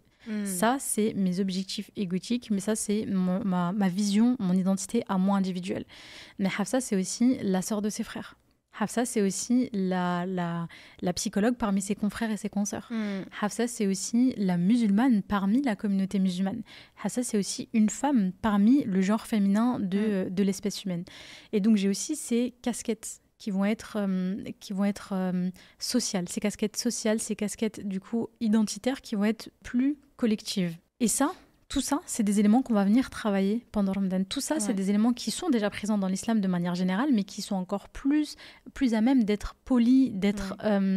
tu disais tout à l'heure, le fait de purifier, d'améliorer son caractère, et ça vient jouer aussi sur cette identité communautaire. Donc pour rebondir sur ce que tu disais, même le prophète Mohammed sallallahu alayhi wa sallam, il nous a dit que celui qui donne de quoi rompre à un jeûneur aura la même récompense que le jeûneur. Donc c'est quelque chose, en fait, tu vois, qui est même motivé d'essayer de le faire en communauté. Et puis on voit plein d'actions aussi, que ce soit des personnes qui vont faire à manger pour des étudiants, par exemple, ou alors des mosquées qui vont demander justement des dons pour pouvoir offrir le repas aux personnes qui ne peuvent pas forcément manger, ou qui n'ont pas forcément les moyens justement de pouvoir se nourrir, ou alors juste des personnes qui sont seules et qui sont isolées. Et c'est pour ça qu'on voit l'importance de... Ce n'est pas juste une question de manger et puis satisfaire son ventre, parce qu'il y a des personnes qui peuvent se faire à manger elles-mêmes, mais elles sont seules, elles sont isolées. Donc il y a ce besoin-là de connexion sociale au niveau communautaire qui est extrêmement important pour la santé mentale, et ça s'ajoute à tout ce qu'on a pu dire avant sur les bénéfices du jeûne de Ramadan sur la santé mentale. Oui, on retrouve encore une fois, tu vois, cette notion de aider, être utile, donner, et de se sentir encore plus qu'en dehors de... Parce qu'en vrai, cet ami, tu pourrais l'inviter à prendre le café un jeudi après-midi, ou tu pourrais l'inviter à venir manger une pizza un midi, un dimanche midi. Non, mais bien sûr qu'on peut le faire. Mais on aura encore plus cette pensée, on va plus y penser, se dire, ah tiens, mais c'est vrai qu'elle mange seule. Ah, mais c'est vrai que lui, il est venu étudier en France et sa famille n'est pas là. Voilà. Ah, mais c'est vrai que... Et du coup, je vais l'inviter pour qu'il puisse partager ça avec nous, pour que moi aussi, je puisse me sentir utile et qu'on ait cette idée d'avancer ensemble. Et cette idée d'avancer ensemble, on la retrouve aussi, là on parle dans un système macro, on parle de notre entourage proche, mais on la voit aussi à beaucoup d'autres échelles, que ce soit à un niveau national ou à un niveau international. Tu as dit aussi tout à l'heure quelque chose de très important, le fait que être dans cette reconnaissance de ce qu'on a, parce qu'on sait, oui on jeûne, oui on a faim, oui on a soif, mais on sait qu'on va manger derrière. Et ça, on le sait malheureusement, il y a tellement de gens sur cette terre qui appartiennent à cette même communauté musulmane et qui n'ont pas cette certitude, qui n'ont même pas cette certitude de est-ce qu'ils vont être en vie ce soir pour pouvoir rompre le jeûne, qui jeûnent alors qu'en réalité ils n'ont même pas de quoi rompre, mais il y a cette intention de jeûne. Et là, je vais faire référence à, bien évidemment, des conflits armés qu'on va retrouver en Palestine, à Gaza, qu'on va retrouver en Syrie, qu'on va retrouver au Congo. On peut penser aussi aux Ouïghours. Malheureusement, c'est des choses qu'on peut retrouver vraiment partout au niveau au niveau international. Là, je parle des guerres, ça peut être aussi des catastrophes naturelles. Je peux faire référence à ce qui s'est passé il y a quelques années maintenant, les tremblements de terre qu'il y a eu en Turquie, qu'il y a eu en Syrie, qu'il y a eu au Maroc, et tout cet impact que ça a eu psychologiquement sur nous. Je ne sais pas si tu te souviens, il y a vraiment eu un mouvement communautaire on veut aider, on veut envoyer, on veut être présent. Et alhamdoulilah, on a besoin de ça. Ça montre que notre humanité, elle est encore là. Et je me souviens qu'à ce moment-là, beaucoup de gens me disaient, ou même avec ce qui s'est passé, ce qui se passe toujours actuellement à Gaza depuis l'année dernière, je n'arrive pas, j'en dors pas. Sentiment je culpabilise, je me sens mal. Pourquoi ça me touche autant alors qu'en soi, je les connais pas. Alors qu'en soi, moi, dans ma vie du quotidien, tout se passe très bien. Et on peut partir de cette culpabilité ou de se dire « Ah, ça me fait mal au cœur ». Il y a des personnes, ça allait extrêmement loin. Il y a des personnes, ça a réveillé des traumatismes chez eux. Il y a des personnes, ça a réveillé des dépressions chez eux. Et c'est venu les remettre dans des situations de difficulté. Et ce que je leur ai expliqué à ce moment-là, c'est ce lien, encore une fois, entre l'identité individuelle et l'identité communautaire, l'identité du groupe. Je suis Hafsa, psychologue qui, alhamdoulilah, aura de quoi manger ce soir, et en même temps je fais partie de la communauté arabe, en même temps je fais partie de la communauté arabo-musulmane, et je vais m'identifier à cette mère, je vais m'identifier à cette sœur, je vais m'identifier à cet enfant que je vais voir qui parle la même langue que moi, qui a la même croyance que moi et qui est en train de souffrir des souffrances que je ne supporterai pas sur moi ou sur ma propre famille. Ça a différents niveaux, c'est des casquettes, c'est un petit peu comme un oignon. On a ce noyau de base qui est le nôtre, et après on a plein de couches. Et ces couches, elles vont varier en fonction de ce qui se passe. Je prenais un exemple souvent, la Coupe du Monde qu'il y a eu. La Coupe du Monde qu'il y a eu, il y a eu un mouvement avec ce qui s'était passé avec le Maroc, qui a fait une remontada incroyable, personne n'avait vu venir, c'était génial. Et tout le monde est venu soutenir le Maroc. À ce moment-là, peu importe la religion, peu importe l'origine. Et quand je dis tout le monde, c'était principalement des pays du tiers-monde. Pourquoi ? Parce qu'ils s'identifiaient au Maroc, non pas par la couleur de peau, non pas par la langue qu'ils parlaient, non pas parce qu'ils aimaient bien les joueurs, mais parce que, quelqu'un qui a de la même communauté, et cette fois la communauté, c'était la communauté du tiers-monde, par rapport à ces grandes équipes d'Espagne, de France qui gagnent tout le temps, il y a des gens de chez nous, avec un chez nous très général, qui leur tiennent tête. Et tout le monde était, il y a un pays africain qui leur tient tête. Et il y avait ce côté identitaire à ce niveau-là qui s'est réveillé. Et on voit que ça a été un mouvement collectif qui est venu de partout. Qui est venu de partout, d'Amérique du Sud, des États-Unis. Tout le monde était là en train derrière le Maroc parce que cette identité de j'appartiens à une minorité dans un monde qui est dirigé par la majorité. Et donc, c'est pour ça que je m'identifie au Maroc.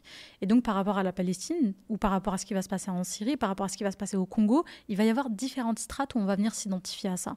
Je vais m'identifier parce que je suis africaine, par exemple, pour le Congo. Je vais m'identifier parce que je suis arabe, par exemple, pour la Syrie. Je vais m'identifier parce que je suis musulmane, par exemple, pour ce qui se passe en Palestine. Et à différents niveaux, je vais m'identifier juste parce que je suis une femme et que ce sont des femmes qui subissent des atrocités.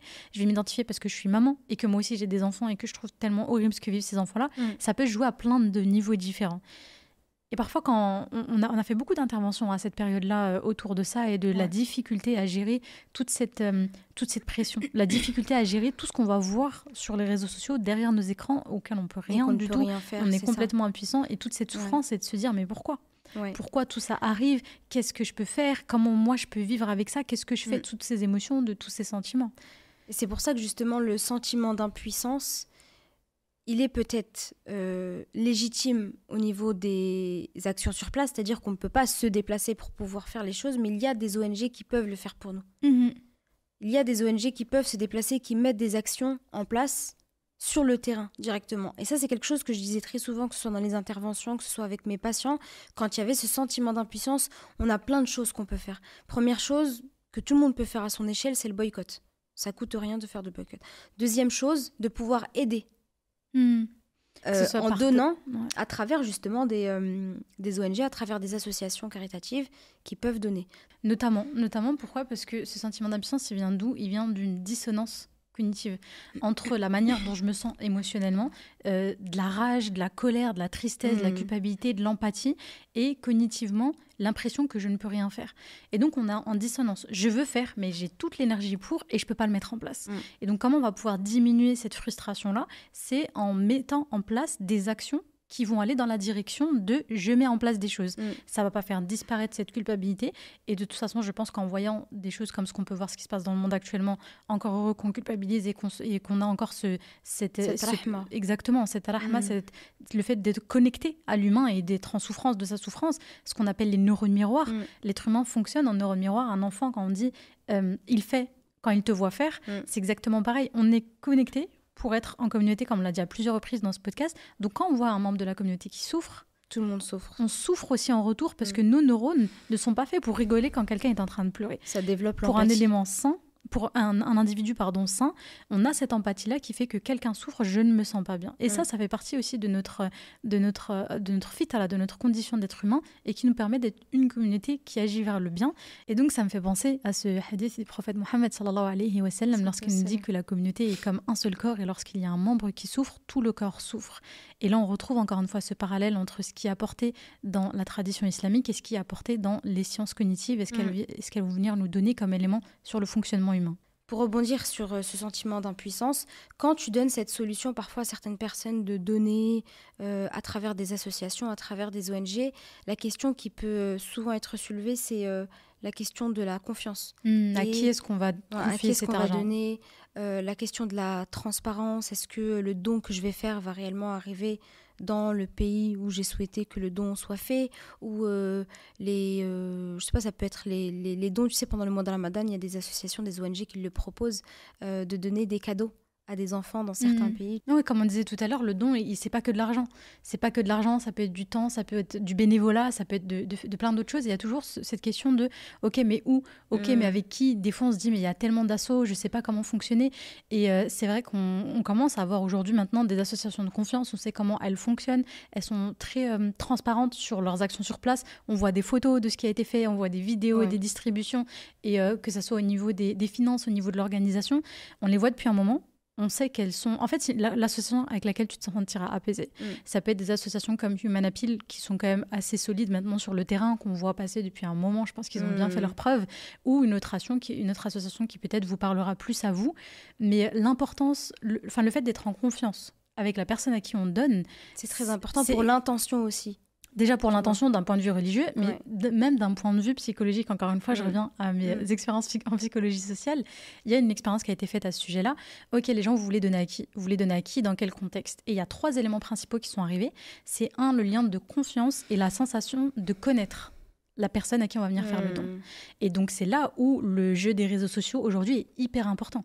De montrer à qui on donne, de montrer comment on donne, de montrer l'impact de nos actions. On a l'impression de connaître ceux à qui on donne et du coup, on aura plus tendance à donner.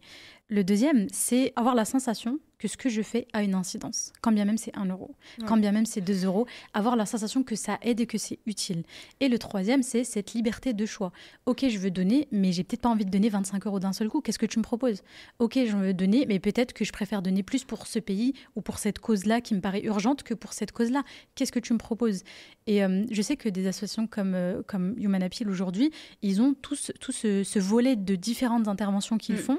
Et une qui m'a vraiment touchée, et je trouve qu'elle fait beaucoup le lien avec ce dont on a parlé tout à l'heure, tu sais, cette proposition qu'ils font de faire des dons automatisés tout au long du mois de Ramadan ou uniquement sur les 10 derniers jours, qui sont prélevés automatiquement.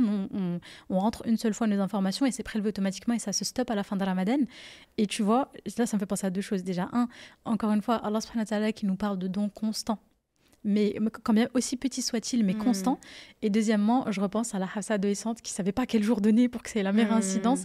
Et si j'avais eu cette possibilité à ce moment-là, ça m'aurait bien soulagée de me dire, ok, je fais en sorte que 5 euros soient donnés tous les jours. Il y a une nuit dans ces 30 nuits qui sera Laylatul Qadr, et Inch'Allah, ce sera dans ma balance le jour du jugement. Ce qui est top aussi, c'est qu'il y a, pour tous les budgets, comme tu as dit, donc il y a 1 euro, 2 euros, 3 euros. Il y a les paniers aussi, les différents lots que tu peux donner, que ce soit pour... et des choses aussi qui fassent écho. Tu sais, quand tu parlais tout à l'heure, le fait de se projeter, ou quand tu vois un enfant qui souffre, par exemple, et tu vois vraiment sur le terrain ce qui se passe, tu dis, ah ok, je vais offrir un cadeau couverture, il a besoin déjà ça au niveau de couches, des besoins primaires. Ouais. Et en plus, par exemple, tu as un petit lot pour le jour de l'Eid. À quel point tu vas rendre... C'est par la permission d'Allah subhanahu wa ta'ala. C'est Allah subhanahu wa ta'ala qui a permis qu'on rende. C'est pas nous qui faisons. Encore une fois, on n'est que des outils. On n'est que des outils pour faciliter.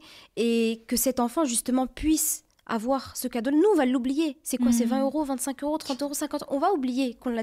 Mais l'enfant ne l'oubliera jamais. Et c'est quelque chose, en fait, qui se perdure, tu vois. Et donc ça, c'est top aussi, je pense, de pouvoir donner à des choses qui font aussi écho en nous et qui nous font vraiment plaisir. Tu vois, tu sens vraiment l'utilité de donner pour différentes causes, en fait, qui sont tout autant nobles les unes que les autres. Mais tu sais que là, tu dis quelque chose de très important. Tu as parlé de besoins primaires. Et je reviens sur ce verset où Allah subhanahu wa ta'ala nous dit « وَلَقَدْ كَرَّمْنَا بَنِي آدَمَ » Nous avons honoré l'être humain. Et les personnes qui vivent dans ces situations aussi difficiles et compliquées soient-elles, leurs besoins primaires, si on reprend la pyramide de Maslow, les besoins initiaux qui sont le besoin de sécurité, le besoin de manger, le besoin de dormir, ces besoins-là, ils sont pas nourris. Ces besoins-là, ils sont pas complétés. Et des ONG comme Human Appeal, elles viennent redonner cette dignité. Elles viennent redonner... Là, je vais penser aux femmes.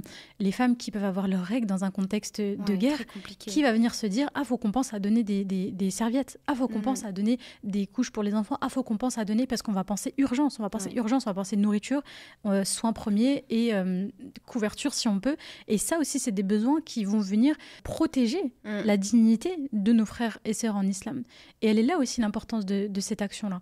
Et dans un second temps, tu as parlé de cadeaux. On va se dire, mais attends, ils n'ont même pas où dormir, tu vas leur offrir des cadeaux. Pourquoi? Parce qu'on part encore de ce principe de urgence, ça reste des êtres humains. Ouais. Ça reste des êtres humains, ça reste des enfants, ça reste des hommes, ça reste des femmes qui veulent aussi goûter du chocolat, qui veulent aussi ne pas être que dans... Tu sais, on parlait d'identité. Ils sont pas que dans cette identité de je suis une victime d'une catastrophe naturelle. Ouais. Je suis une victime d'une guerre. Je suis une victime d'un attentat. Je suis une telle personne qui aime telle chose. Je suis aussi ce petit garçon qui aime jouer au foot et je vais être hyper heureux de recevoir un ballon. Je suis aussi cette femme qui aime bien prendre soin d'elle et m'offrir une tenue pour... Oui, c'est pas l'urgence première ultime, mais ça va me faire tellement de bien à mon estime de moi, ça va me faire tellement de bien à mon mental, ça va faire tellement de bien. Et ça vient nourrir. Ça vient nourrir ce qu'on appelle du coup la résilience. Donc c'est la capacité à rebondir après une épreuve. Ça vient nourrir ça et me donner cette force de continuer. Donc en fait, on voit que l'impact... il est énorme, que ça soit au niveau national, que ça soit au niveau international, que ça soit financier, que ça soit psychique, que ça soit spirituel. Le don, au final, ça reste la réponse à tellement de douleurs, tellement de souffrances, et on parle encore une fois de leur douleur à eux, mais aussi de notre douleur à nous, aussi de notre imperfection à nous, parce que ce don, comme tu le disais tout à l'heure, c'est une manière aussi de nous purifier nous-mêmes, de purifier notre argent à travers le système de zakat, ou de purifier notre âme à travers le fait de combattre l'envie de garder pour nous, la peur du manque et toutes ces choses-là. Et encore une fois, d'un point de vue psychologique, diminuer cette pression, diminuer cette culpabilité, diminuer cette dissonance en étant en action et en pouvant être un moyen d'aide et un moyen de soutien au reste de la communauté. Et l'objectif, je pense que tu as vraiment tout résumé. L'objectif, c'est vraiment de conscientiser tous ces éléments-là. Vraiment d'en avoir conscience, que ce soit sur ce qu'on a pu évoquer tout à l'heure, les bénéfices psychologiques de Ramadan sur notre santé mentale, les bénéfices du don sur notre santé mentale, et comme tu as dit, du don de soi, du don, le temps aussi qu'on peut consacrer aux autres, et de se rendre compte qu'on n'est pas seul quand on est mal, parce que parfois on a des personnes qui peuvent souffrir, s'isoler, et tu as des personnes qui vont leur dire ouais mais tu vois il y a pire que toi. Ah ça. De ne jamais hiérarchiser la souffrance, d'essayer de comprendre l'autre, d'être dans cette empathie, et encore plus pendant le mois de Ramadan, d'essayer juste d'être dans la bienveillance, dans l'écoute, et de ne jamais essayer de hiérarchiser les souffrances des gens. Absolument, absolument. Et je pense, tu sais, ce proverbe, quand on dit il faut des gouttes d'eau pour faire un océan, au final, c'est 1 euro qu'on va pouvoir donner. C'est l'impact qu'il a derrière, on ne s'en rend même pas compte. Et au-delà même, et quand bien même, il n'y a même pas 1 euro, un partage. Un partage d'un post, un partage d'une story, un partage d'un réel. Ça va peut-être permettre de toucher d'autres gens. Et on est cette communauté, on est tous liés, on est tous certains maillons d'une chaîne. Et venir se dire, mais moi, ça sert à quoi ? C'est peut-être couper une chaîne qui aurait pu aller tellement loin. Et là, je fais ce parallèle avec les sciences du hadith. Quand on voit que les hadiths qui nous parviennent aujourd'hui, on en a cité quelques-uns aujourd'hui, ils sont venus d'une personne à une personne, à une personne, à une personne. Et si l'un d'entre eux dans cette chaîne s'était dit, ça sert à quoi que je le dise de toute façon, je ne suis pas important, on aurait peut-être brisé une chaîne entière. Ouais. Pour rebondir justement sur ce que tu disais, ne jamais oublier que c'est une opportunité qu'Allah subhanahu wa ta'ala met sur notre chemin, de pouvoir donner. Donc que ce soit 1 euro, 2 euros, 3 euros, ça reste en fait l'intention que je mets derrière. Comme on entend très souvent, une personne peut donner 1 euro ou 10 euros, sera bien plus récompensée qu'une personne qui a donné 1000 ou 2000. En fait, tout est une question aussi d'intention quand on fait le don, et de ne pas se laisser avoir par les ruses de Shaitan. Non, moi ça y est, je ne donne pas parce que je ne fais pas confiance, et puis au final, la personne, elle donne nulle part. C'est se priver. Alors que déjà, déjà, bénéfice et un bienfait d'Allah subhanahu wa ta'ala. Et on est tenu de faire les causes. On n'est pas tenu des résultats. Allah subhanahu wa ta'ala nous demande de faire les causes. Fais ta part, toi tu donnes. Ce qui va se passer après, Allahu alim, c'est lui qui décide. Où il va placer ton argent, ce qu'il va en faire, quels seront les résultats bénéfiques ou pas de cet argent-là. Toi, tu as posé ton intention, tu as fait ce don, tu as fait les causes. Le résultat n'est pas entre tes mains. Et ça, je pense que c'est vraiment important de le rappeler à tous ceux qui nous écoutent aujourd'hui, et à nous aussi en premier. Ça va venir s'appliquer à plein d'éléments, et là on va refaire le lien avec la santé mentale. Idem dans la santé mentale, si on se retrouve dans des problématiques, si on se retrouve dans des difficultés, on fait les causes, on essaie de se faire accompagner. Si on a besoin de traitement, c'est traitement. Si on a besoin de thérapie, c'est thérapie. Si on a besoin de rien de tout ça, mais juste de prendre du temps avec son Coran, c'est prendre du temps avec son Coran, mais c'est faire les causes en se disant que de toute manière, le résultat de notre santé, de notre bien-être sera entre les mains d'Allah subhanahu wa ta'ala. Et nous-mêmes, en tant que psychologues, nous ne sommes que des outils. Nous ne sommes que des outils, et on vient juste aider, accompagner à un moment précis le cheminement d'une personne. Et on pourrait faire encore une fois cette analogie avec les associations, les ONG comme Human Appeal, qui ne sont que des outils au final pour venir nous permettre à nous d'avoir cette chance d'aller aider d'autres personnes. L'objectif aussi de tout ce qu'on a pu aborder, c'est pour une seule chose, se rapprocher d'Allah subhanahu wa ta'ala. C'est ça la finalité en réalité de tout ce qu'on a pu aborder aujourd'hui. Le seul objectif, c'est ça, de pouvoir se rapprocher d'Allah subhanahu wa ta'ala, de purifier ses intentions, de purifier son âme pour être un meilleur serviteur à la hauteur de l'honneur qu'il nous a donné. Ce podcast lui-même, c'est ça. C'est juste une intention qu'on a posée dans l'intention de plaire à Allah subhanahu wa ta'ala et que ça soit utile à d'autres gens, que ça soit utile au reste de la communauté. On a parlé de beaucoup de choses aujourd'hui. J'espère que c'est des sujets qui ont pu plaire. J'espère que c'est des sujets qui ont été intéressants, qu'on n'a pas été trop emballés dans notre technicité de psychologue et que ça a pu vous parler, Inch'Allah. Et on remercie bien évidemment l'ONG Human Appeal de nous avoir invités, de nous avoir donné cet espace pour parler de tout ça, de la santé mentale, de l'importance de la communauté, de l'importance des sciences religieuses aussi dans l'intention qu'on va venir poser pour le mois de Ramadan. On vous invite vraiment à aller voir toutes les actions qui sont faites pendant ce mois de Ramadan 2025. Vous aurez toutes les informations sur leur site, à participer si vous le pouvez. Et n'oubliez pas qu'un partage, c'est aussi un don. Merci pour votre écoute.